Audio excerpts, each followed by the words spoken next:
Thank you very much for giving me the opportunity to provide testimony at this hearing on proposals for bankruptcy approaches or non-bankruptcy approaches to resolving large financial institutions. This is an immensely important topic because of the bailout policy that has been followed in recent years and the harm that that is creating. There's now two alternatives on the table, two main alternatives. One proposed by the administration, which would create a special resolution authority. The other, a modification of the bankruptcy code, such as the one proposed in H.R. 3310. In my view, there are significant disadvantages to a special resolution authority as being proposed. First, in essence, it's a institutionalization of the bankruptcy, the bailout policy that has been followed for the last few months. Effectively, the resolution authority creates the continuation of those types of bailouts.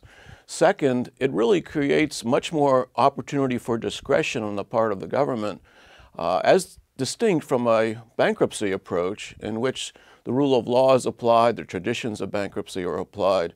So this discretionary authority, in my view, creates the potential for harm. And I think there's evidence for that from the financial crisis itself.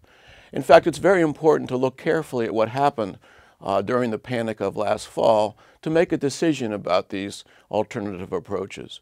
Many people feel the bankruptcy of Lehman Brothers, the failure of the government to intervene, was a cause of the panic. I don't think the evidence supports that view.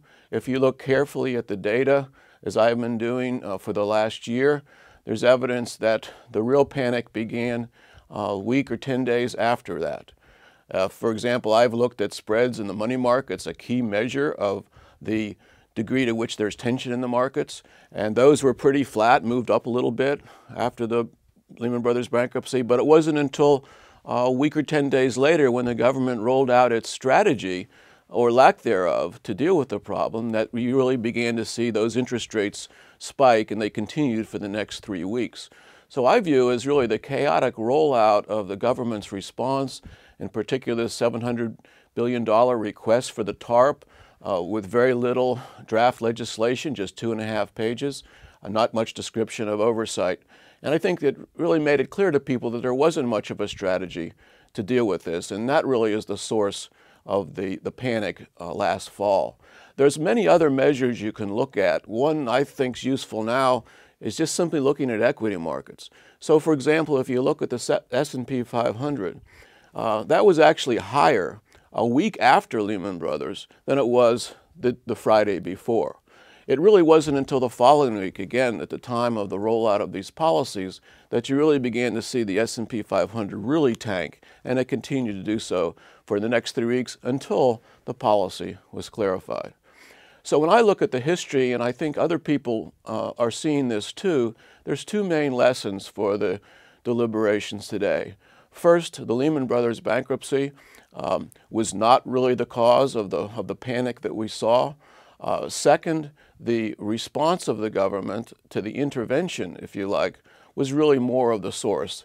And the lessons for your deliberations, it seems to me, therefore, is not to try to create a new, highly interventionist resolution authority, but try to find a way to use the bankruptcy process, rely on the rule of law to create more predictability and certainty and fewer panics in the future. Thank you very much for this opportunity.